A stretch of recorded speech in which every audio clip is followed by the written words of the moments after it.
വീട്ടിലിരിക്കുമ്പോൾ നമുക്ക് നമ്മുടെ ചെറുപ്പകാലത്തേക്ക് ഒന്ന് തിരിച്ചു പോയാലോ?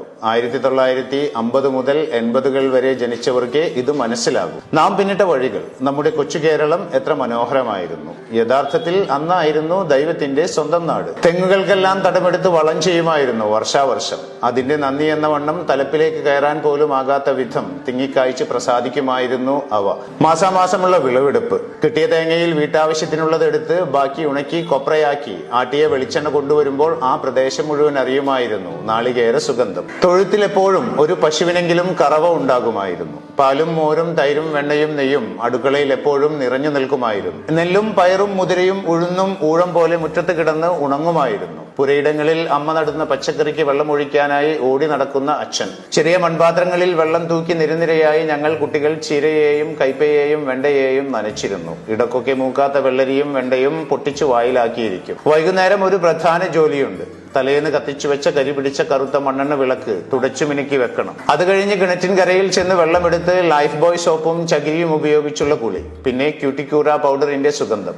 വൈകുന്നേരം ചായ കുടിക്കാനെന്നും പറഞ്ഞ് കടയിലൊക്കെ പോയി സന്ധ്യക്ക് വീട്ടിലേക്ക് വരുന്ന അച്ഛന്റെ കയ്യിൽ കാണും ഒരു പൊതിയും എവറഡി ടോർച്ചും. കണ്ണിലും മനസ്സിലും അത് തെളിയിക്കുന്ന പറഞ്ഞറിയിക്കാനാവാത്ത അനുഭൂതിയുടെ ആത്മബന്ധത്തിന്റെ കരുതൽ സുഖം. മണ്ണെണ്ണപ്പുക വലിച്ചു കയറ്റിക്കൊണ്ട് അമ്മ ചോറ് തിന്നാൻ വിളിക്കും വരെയുള്ള പുസ്തക വായന. കൂട്ടിന് വയലിൽ നിന്നുള്ള തവളകളുടെ മേളം. ഉറങ്ങാനുള്ള തിരക്ക് കൂട്ടൽ. കാലത്തെണീറ്റാൽ ഉടനെ ഉണക്കയിലകൾ കൂട്ടിയിട്ട് കത്തിച്ച് വട്ടം കൂടിയിരുന്ന് തീക്കായ. ആ സമയത്ത് മഞ്ഞ് വീണ് നിറഞ്ഞ വൈക്കോൽ കൂനയിൽ നിന്നും വെളുത്ത പുക ഉയരുന്നുണ്ടാകും. കുളിയും ചായകുടിയും കഴിഞ്ഞ് 9 മണി എന്ന കണക്കിൽ പുസ്തകക്കെട്ടിന് ഇലാസ്റ്റിക്കും വലിച്ചിട്ട് ബട്ടൺ പൊട്ടിയ ട്രൗസറും പിടിച്ച് ഒറ്റ ഓട്ടം സ്കൂളിലേക്ക്. സ്കൂളിൽ നിന്ന് തിരിച്ചു വരുമ്പോൾ അടുക്കളയുടെ ഓടിനിടയിൽ നിന്ന് പുകയുയരുന്നത് ദൂരെ നിന്ന് കാണുമ്പോഴേ ഉത്സാഹമാണ്. അമ്മ എന്തെങ്കിലും പലഹാരം ഉണ്ടാക്കുകയോ ഉണക്ക കപ്പയോ ചേമ്പോ പുഴുങ്ങുകയോ ആകും. അതും കഴിഞ്ഞ് കണ്ടത്തിലേക്കോ അടുത്തുള്ള പറമ്പിലേക്കോ ഒരോട്ടമാണ്. പന്തുകളി, ഗോലികളി, കിളികളി മുതൽ അങ്ങോട്ട് പലതരം കളികളും അഭ്യാസങ്ങളുമായി നേരം ഇരുണ്ട് വീട്ടിൽ നിന്ന് വിളി വരുന്നത് വരെ. പിന്നെ പലതരം കച്ചവടക്കാർ. എല്ലാവരും വർഷങ്ങളായി വീടുകളുമായി ബന്ധമുള്ളവർ. ഓട്ടുപാത്രങ്ങൾ തലയിലേറ്റ് കൊണ്ടുവരുന്ന ആളുകൾ.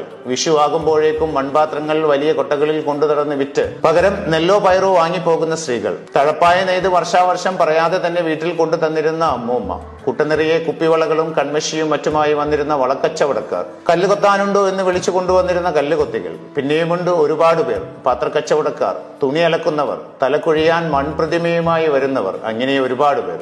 അവരൊക്കെ ഒരു കാലത്ത് ആ സംസ്കൃതിയുടെ ഓരോ ഭാഗങ്ങളായിരുന്നു. അന്നെല്ലാം ആർക്കും ആരെയും സംശയമോ അകൽച്ചയോ ഭയമോ ഉണ്ടായിരുന്നതായി കണ്ടിട്ടില്ല. വീടുകൾക്ക് മതിലുകളില്ലായിരുന്നു. ആളുകൾ എല്ലാ പറമ്പുകളിലൂടെയും വീട്ടുവളപ്പുകളിലൂടെയും യഥേഷ്ടം വഴി നടന്നിരുന്നു. എല്ലാം എല്ലാവരുടെയും സ്വന്തമാണെന്ന തോന്നലുണ്ടായിരുന്നു. അരിയായാലും